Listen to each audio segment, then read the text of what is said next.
Hello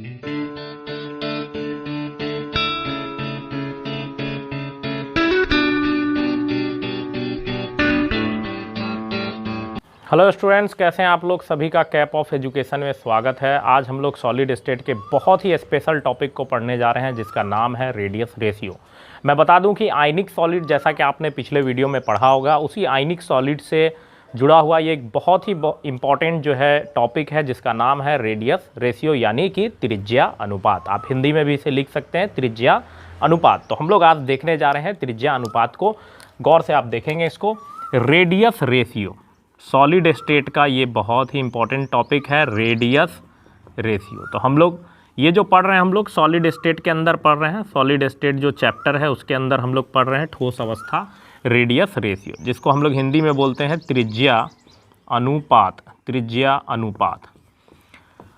तो students, हम लोग देखेंगे त्रिज्या अनुपात होता क्या है और आयनिक सॉलिड में इसका जो एप्लीकेशन है वो क्या है, आयनिक सॉलिड पर रेडियस रेशियो का इफेक्ट क्या पड़ता है। इन सब चीज़ों को हम लोग इस वीडियो में देखेंगे। आई होप कि आपको आसानी से ये समझ में भी आ जाएगा। एक छोटा सा टॉपिक है, इसको आसानी से हम लोग समझ सकते हैं। तो हम लोग गौर करेंगे। सबसे पहले देखेंगे कि रेडियस रेशियो का डेफिनेशन क्या होता है और इसका जो है इफेक्ट, जो आयनिक सॉलिड है उसके ऊपर क्या इफेक्ट पड़ता है, किस प्रकार का इफेक्ट पड़ता है। तो स्टूडेंट्स, आप हमारे साथ बने रहिएगा। हमारे चैनल को ज़्यादा से ज़्यादा शेयर करेंगे, सब्सक्राइब करें और हमारी जो मुहिम है उसमें जो है सहभागिता निभाएं आप। तो आगे हम लोग बढ़ते हैं। Radius ratio. रेडियस रेशियो को अगर हम लोग डिफाइन करें तो बड़ा ही सिंपल सा है। सबसे पहले आप देख लें, कुछ जो इससे रिलेटेड मैं पॉइंट्स बताने जा रहा हूँ वो ये कि जो रेडियस रेशियो है यानी त्रिज्या अनुपात जो हम लोग निकालेंगे वो मेनली जो निकालेंगे आयनिक सॉलिड के लिए निकालेंगे। आयनिक सॉलिड यानी आयनिक ठोस, इसको हिंदी में बोलते हैं आयनिक ठोस। आप लिख सकते हैं आयनिक ठोस के लिए हम लोग जो है रेडियस रेशियो निकालते हैं। आप इसको शॉर्टकट में ऐसे भी लिख सकते हैं आर। रेडियस रेशियो किसके लिए हम लोगों को निकालना है, जो आयनिक सॉलिड होगा उसके लिए निकालना है। अब आइए इसमें कि रेडियस रेशियो में आप एक चीज़ देखेंगे, अगर आयनिक सॉलिड है तो इसमें दो तरह का आयन होगा। आयनिक सॉलिड में क्या होता है, दो तरह के आयन्स होते हैं। एक आयन होता है जिसको हम लोग बोलते हैं केटायन यानी कि पॉजिटिव आयन जिस पर प्लस चार्ज होता है, और एक होता है एनायन यानी कि निगेटिव आयन जिस पर माइनस चार्ज होता है। तो अगर हम लोग बात करें स्टूडेंट्स तो ये दो प्रकार का आयन होता है। अब इन दोनों के रेडियस को हम लोग देखते हैं। तो केटायन के रेडियस को हम लोग मान लेते हैं RC या फिर इसको मान लेते हैं R+। इसी तरह से हम लोग एनायन के रेडियस को मान लेते हैं RA या R-। तो इस तरह से हम लोग इसके आयन के रेडियस को देखते हैं और फिर देखते हैं हम लोग किस प्रकार से रेडियस रेशियो को फाइंड किया जाता है, इसका डेफिनेशन क्या होगा। तो बड़ा ही सिंपल सा डेफिनेशन है, एक इसके फॉर्मूला से ही इसके डेफिनेशन को आसानी से आप समझ सकते हैं। तो रेडियस रेशियो, अगर हम लोग बात करें रेडियस रेशियो का डेफिनेशन किस प्रकार लिखेंगे तो इसके फॉर्मूला को आप देख लें, उसी से आप इसके डेफिनेशन को लिख सकते हैं। तो बड़ा ही आसान सा है रेडियस रेशियो। वैसे मैं डेफिनेशन ही लिख देता हूँ, फिर मैं फॉर्मूला लिख दूंगा, बात एक ही पड़ेगा, आप आसानी से इसको समझ सकते हैं। यानी कि रेडियस रेशियो है क्या, तो किसी आयनिक सॉलिड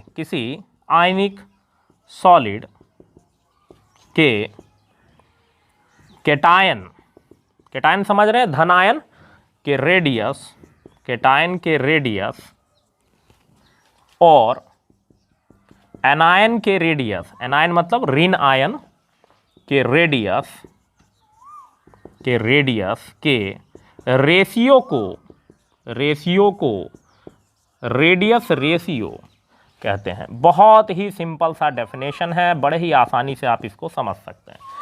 अब स्टूडेंट, अगर हम लोग बात करें तो इसी डेफिनेशन के अकॉर्डिंग हम लोग जो है, इसी के डेफिनेशन के आधार पर हम लोग जो है एक इसका फॉर्मूला बना सकते हैं। रेडियस रेशियो क्या है, तो आयनिक सॉलिड के केटायन के रेडियस और एनायन के रेडियस के रेशियो को हम लोग रेडियस रेशियो कहते हैं। तो आप यहां से समझ सकते हैं स्टूडेंट, रेडियस ऑफ केटायन यानी इसको ऐसे लिख सकते हैं radius of cation upon radius of anion, radius of anion. इस तरह से आप इसको लिख सकते हैं। इसका जो फॉर्मूला है उसको लिख सकते हैं, radius ratio is equal to radius of cation upon radius of anion, या इसको आप इस तरह से भी लिख सकते हैं RC अपॉन RA। तो इस तरह से भी आप इसको डिनोट कर सकते हैं। आई होप कि आपको बहुत आसानी से ये बात समझ में आ गई होगी। इसके बाद स्टूडेंट हम लोग देखते हैं कि रेडियस रेशियो का क्या इफेक्ट सॉलिड पर पड़ेगा। इसको समझना बहुत ज़रूरी है। आयनिक सॉलिड पर रेडियस जो रेशियो है उसका क्या इफेक्ट पड़ता है। तो मैं बता दूं स्टूडेंट, सबसे जो इम्पोर्टेंट बात है उसका मैं बता दूं कि रेडियस रेशियो का इफेक्ट आयनिक सॉलिड के स्टेबिलिटी पर पड़ता है, यानी कि रेडियस रेशियो के मान के बढ़ने के साथ साथ आयनिक जो सॉलिड होगा उसका जो है स्टेबिलिटी ग्रोथ करता है, और रेडियस रेशियो जितना कम होगा उसका स्टेबिलिटी जो है उतना ही घटता है। तो ये बातें जो है हम लोग इसको आप कुछ एग्जांपल्स से देखेंगे, समझेंगे कि किस प्रकार रेडियस रेशियो के बढ़ने से जो स्टेबिलिटी है वो ग्रोथ करता है और रेडियस रेशियो के घटने से जो है स्टेबिलिटी जो है वो कम होता चला जाता है। तो इसको हम लोग बहुत ही आसानी से समझेंगे। आप इसे इस वीडियो को रोक करके आप इसे आसानी से पहले उतार लें, उसके बाद हम लोग फिर आगे बात करते हैं। तो स्टूडेंट्स अब हम लोग देखते हैं कि जो रेडियस रेशियो है उसका सॉलिड जो आयनिक सॉलिड है उसके स्टेबिलिटी पर किस प्रकार से इफेक्ट डालता है। तो इसको हम लोग बहुत ही आसानी से समझेंगे।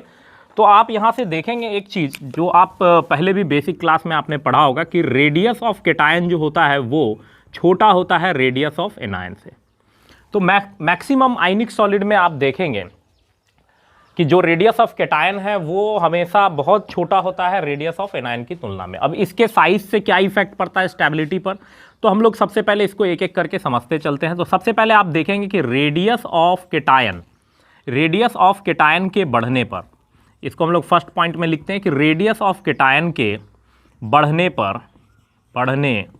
पर जो रेडियस रेशियो है वो बढ़ता है, रेडियस रेशियो बढ़ता है। एक पॉइंट तो ये हो गया।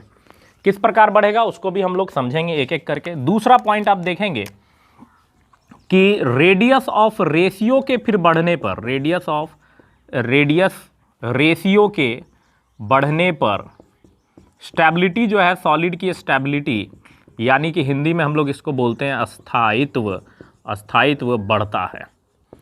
अब किस प्रकार से बढ़ेगा इसको भी हम लोग समझेंगे। तो यानी कि सॉलिड, आयनिक सॉलिड को ज़्यादा से ज़्यादा स्टेबल होना है, तो स्टेबल होने के लिए खास जो है इसके शर्तें हैं, उस खास शर्तों को हम लोग समझेंगे यहाँ से कि जो रेडियस रेशियो के बढ़ने पर स्टेबिलिटी बढ़ता है। अब कुछ जो खास इसके शर्त हैं उसको समझना है कि सबसे पहले तो जो शर्त है वो नंबर 1 में ये है कि रेडियस ऑफ केटायन अधिक होना चाहिए, अधिक हो, रेडियस ऑफ केटायन क्या हो, यानी स्टेबिलिटी के लिए कुछ शर्त है, स्टेबिलिटी के शर्त। तो शर्त क्या है स्टेबिलिटी के, इसको आप समझ सकते हैं कि रेडियस ऑफ केटायन जो है वो अधिक हो। दूसरा नंबर पॉइंट आप इसको समझ सकते हैं कि जो एनायन केटायन है, केटायन के चारों ओर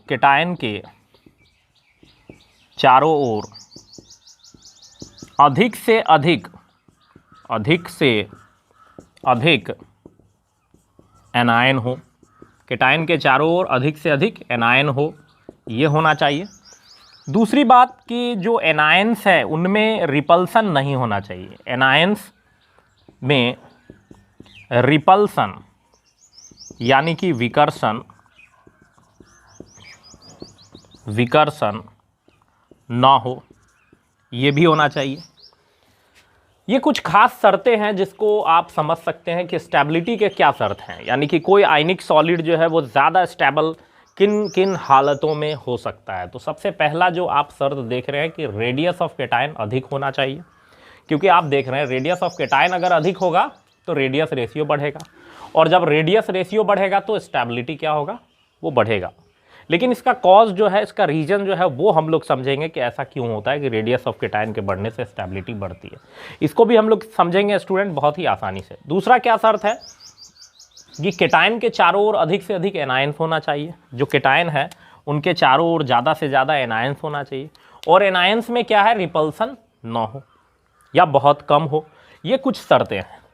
इसके अलावा हम लोग और भी चीज़ों को देखेंगे। तो अब हम लोग देखते हैं कि आखिर रेडियस ऑफ केटायन जो है इसका ये ज़्यादा होने से किस प्रकार से स्टेबिलिटी पर इफ़ेक्ट पड़ता है।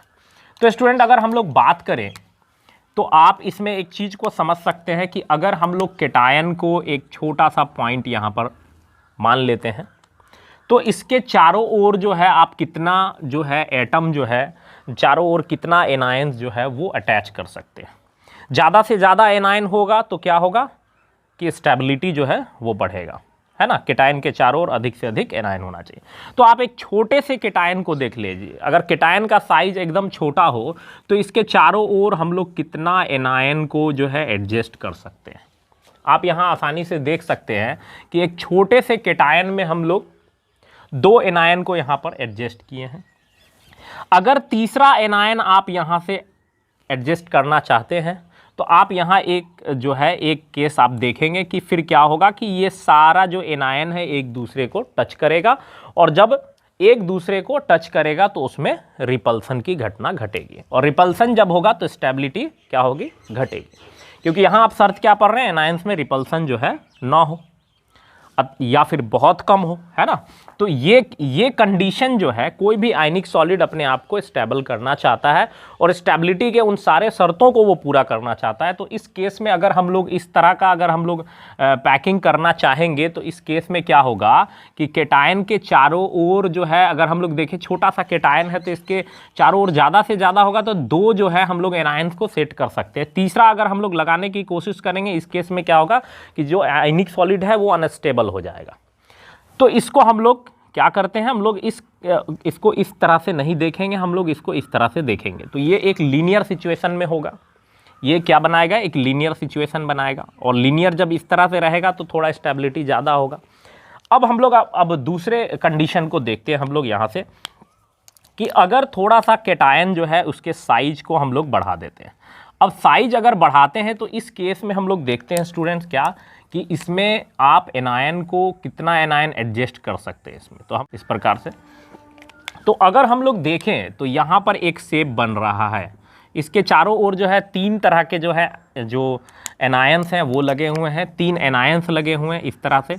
और देखा जाए तो इनके बीच में जो एकदम मतलब थोड़ा सा डिस्टेंस है, वो लग रहा है कि सटा हुआ टाइप से, लेकिन वो सटा हुआ नहीं है। इस तरह से अगर हम लोग करते हैं तो एक तो पहला जो कंडीशन है उसको फुलफिल कर रहा है। वहाँ पर क्या है कि RC यानी कि रेडियस ऑफ केटायन क्या हो रहा है, पहले वाले केस की तुलना में अगर हम लोग इसको देखें तो पहले वाले केस की तुलना में रेडियस ऑफ केटायन वो है बढ़ रहा है। दूसरा चीज़ क्या देख रहे हैं हम लोग कि केटायन के चारों ओर अधिक से अधिक एनायंस हो तो एनायंस ज़्यादा है। तो इस केस को अगर हम लोग देखें तो इस केस में अगर बात करें हम लोग तो इसका स्ट्रक्चर जो हो जाएगा वो ट्राइगोनल हो जाएगा, ट्राइगोनल स्ट्रक्चर हो जाएगा। इसके स्टेबिलिटी को अगर बोले तो हम लोग पहले वाले जो स्ट्रक्चर को आप देख रहे हैं उससे ज़्यादा स्टेबिलिटी इसका होगा। अब इसमें अगर बात करें तो जिस तरह से रेडियस ऑफ केटायन बढ़ेगा तो स्वाभाविक है कि रेडियस रेशियो भी क्या होगा, केटायन के साइज के बढ़ने से जब वैल्यू बढ़ेगा रेडियस का तो फिर उसके रेडियस रेशियो का वैल्यू जो है वो बढ़ेगा और फिर स्टेबिलिटी भी ग्रोथ करेगा। अब स्टूडेंट इसके अलावा आप तीसरा केस इसमें आप देख सकते हैं इसी तरह से कि केटायन के साइज को थोड़ा और बड़ा कर ले, थोड़ा और बड़ा करते हैं तो इसमें आप 4 एटम को इस तरह से एडजस्ट कर सकते हैं, इस तरह से 4 एटम को एडजस्ट कर सकते हैं।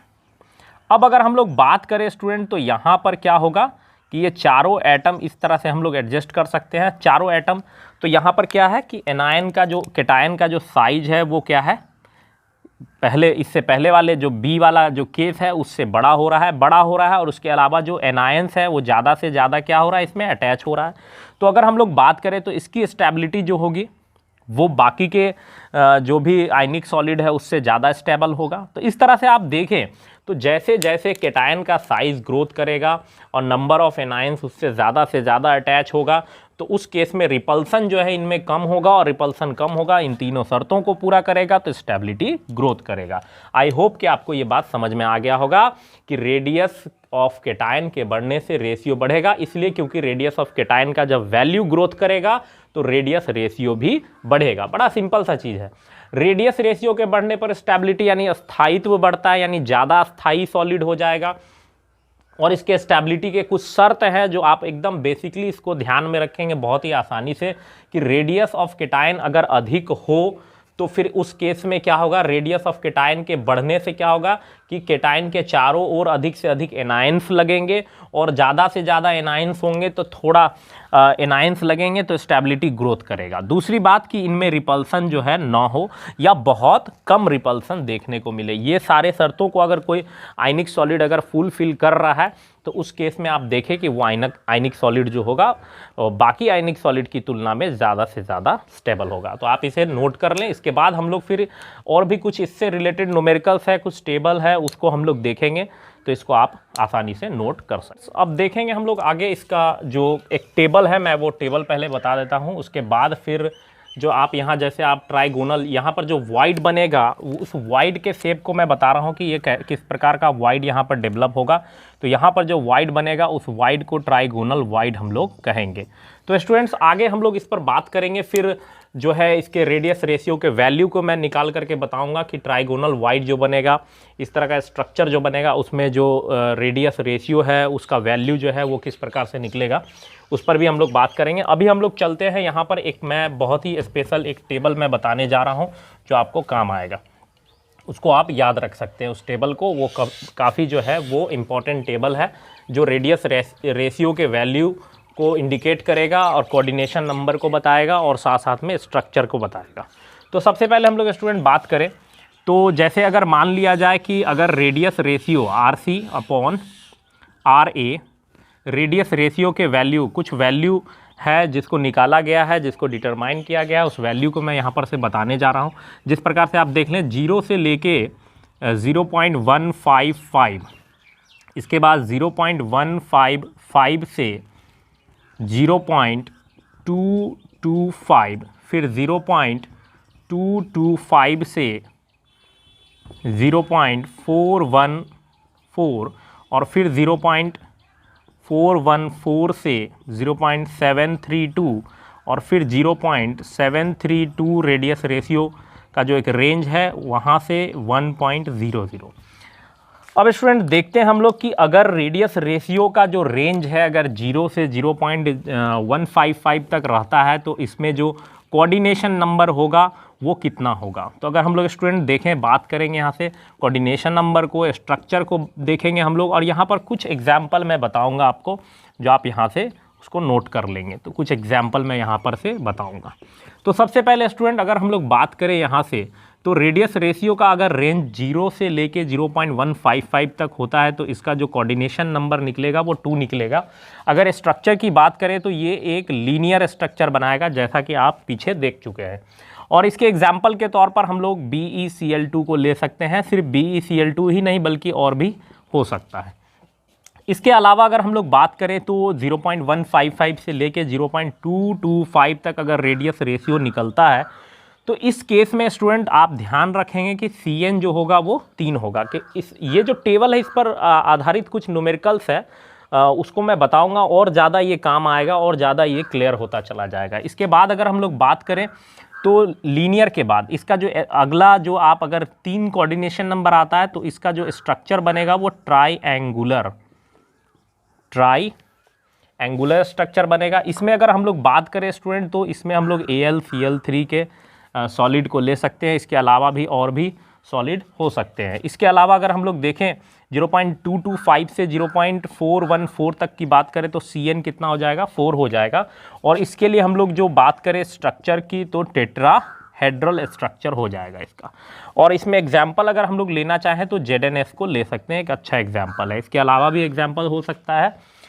इसके अलावा अगर हम लोग बात करें स्टूडेंट तो अगर 0.414 से 0.732 तक अगर कोई रेडियस रेशियो का रेंज होता है तो इस केस में जो कोऑर्डिनेशन नंबर होगा वो हो जाएगा 6। और ऐसे केस में हम लोग अगर बात करें तो इस केस में जो स्ट्रक्चर बनेगा वो होगा ऑक्टाहेड्रल स्ट्रक्चर होगा। इसमें अगर बात करें तो NaCl को ले सकते हैं, बहुत ही अच्छा एग्जाम्पल है। इसके बाद अगर हम लोग बात करें स्टूडेंट तो और भी हो सकता है, जैसे कि अगर 0.732 से 1.00 तक अगर रेडियस रेशियो का एक रेंज होगा तो इस केस में आप ले सकते हैं BCC यानी क्यूबिक स्ट्रक्चर बनेगा, body centred cubic unit cell का स्ट्रक्चर बनेगा। इसमें एक अच्छा खासा एग्जाम्पल आप ले सकते हैं CsCl का।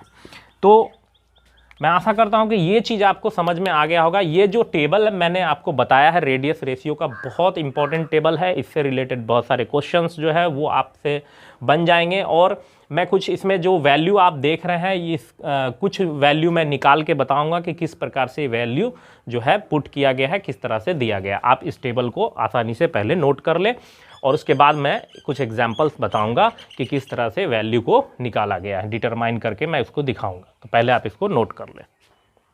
तो चलिए स्टूडेंट, अब हम लोग देखते हैं कि रेडियस रेशियो जो है किस प्रकार से जो है आप इसको डिटरमाइन कर सकते हैं। जैसे कि मैं एक एग्जांपल बताऊंगा।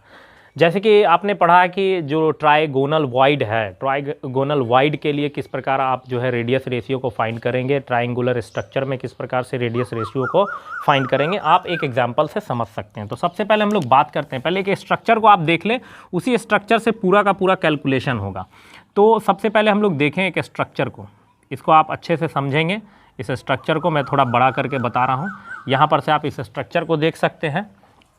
इस स्ट्रक्चर में आप देखें, गौर करें तो बीच में एक वॉइड बन रहा है जिसका शेप जो है आपने देखा है कि ट्राइंगुलर शेप है। वैसे ट्राइगोनल शेप है वॉइड का, जो आपने पिछले वीडियो में वॉइड वाले चैप्टर में टॉपिक में आपने पढ़ लिया है।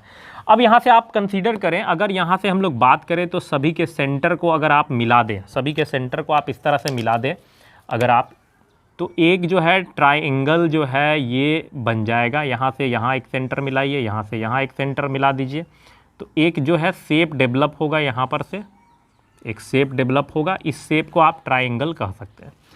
अब यहाँ से आप बात करें स्टूडेंट, तो इसको हम लोग यहाँ से देखेंगे, अगर हम लोग इसको देखें तो ये एक शेप बना रहा है। ये जो है शेप, ये एक ट्राइंगल है यानी त्रिभुज है, और ये त्रिभुज जो है वो समद्विबाहु त्रिभुज है, यानी जिसके दो एंगल सेम होते हैं वैसे त्रिभुज हैं ये। अब इसमें बात करें तो ये दोनों जो होता है कितना डिग्री का होता है, सभी लोग जानते हैं कि 60 डिग्री का ये कोण बनाता है। दोनों संगत कोण जो होते हैं वो 60 डिग्री के होते हैं। लेकिन अगर हम लोग बात करें कि इस वाइड से हम लोग अगर इसको इस तरह से दो भागों में बांट देते हैं, अगर हम लोग दो भागों में इस तरह से बांट देते हैं तो ये जो हो जाएगा वो 30 डिग्री हो जाएगा, यानी कि 30 डिग्री का ये एंगल हो जाएगा। अब अगर हम लोग इसको देखें और यहाँ से इस वाइड से अगर हम लोग यहाँ पर यहाँ पर हम लोग जो है जो हाइपोटेनस है, ये जो हाइट है वो अगर हम लोग डालें परपेंडिकुलर यानी लंब डालें, तो लंब डालेंगे तो ये एक समकोण त्रिभुज डेवलप कर देगा, यानी कि ए, इसको हम लोग लिख सकते हैं यहाँ पर से बी, और इसको हम लोग यहाँ से लिख सकते हैं सी। तो आप इसको देखेंगे क्या, इस स्ट्रक्चर में आप देखेंगे कि एक जो है एक ट्राइंगल बना, एक त्रिभुज बना, जिस जो है ए बी, और यहाँ पर ये वाला जो सेंटर है वाइड का उसको मिला करके सी, और इस त्रिभुज को आप बोलते हैं समकोण त्रिभुज, यानी कि अंग्रेजी में आप इसको बोलते हैं राइट एंगल्ड ट्राइंगल बोलते हैं इसको आप। तो राइट एंगल ट्राइंगल यानी कि समकोण त्रिभुज। तो यहाँ पर समकोण त्रिभुज कौन सा बना, समकोण त्रिभुज जो बना वो हम लोग देखते हैं यहाँ पर से समकोण त्रिभुज कौन हो गया।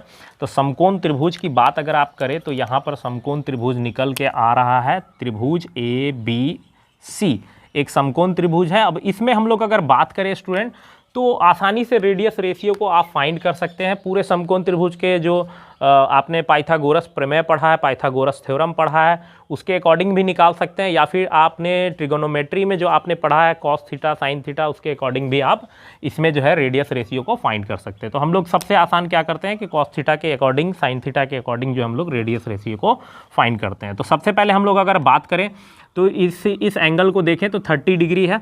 तो 30 डिग्री एंगल है तो हम लोग इसको मान लेते हैं यहाँ से कॉस थीटा के फॉर्मूला पर भी आप इसको निकाल सकते हैं। सबसे पहले देखिए कि कॉस थीटा होता क्या है। तो कॉस थीटा अगर यूज़ करेंगे तो क्या होता है, आधार बटे कर्ण। आपने पढ़ा होगा आधार बटे कर्ण, यानी कि base by hypotenuse, base by hypotenuse आपने पढ़ा होगा इस तरह से, है ना, यानी कि इस तरह से आप लिख सकते हैं बी बाई एच। तो यहाँ पर आप देखें तो बेस क्या है, बेस अगर बात करें तो ए बी को हम लोग बेस मान लेते हैं, और अगर हम लोग देखें तो ए से बी तक का जो डिस्टेंस है उसको हम लोग कैपिटल आर लिखते हैं, और यहाँ ए सी जो इसका हाइपोटेनस है यानी कि कर्ण है उसको हम लोग लिखते हैं आर, और एक है यहाँ पर स्मॉल आर यानी आर प्लस आर।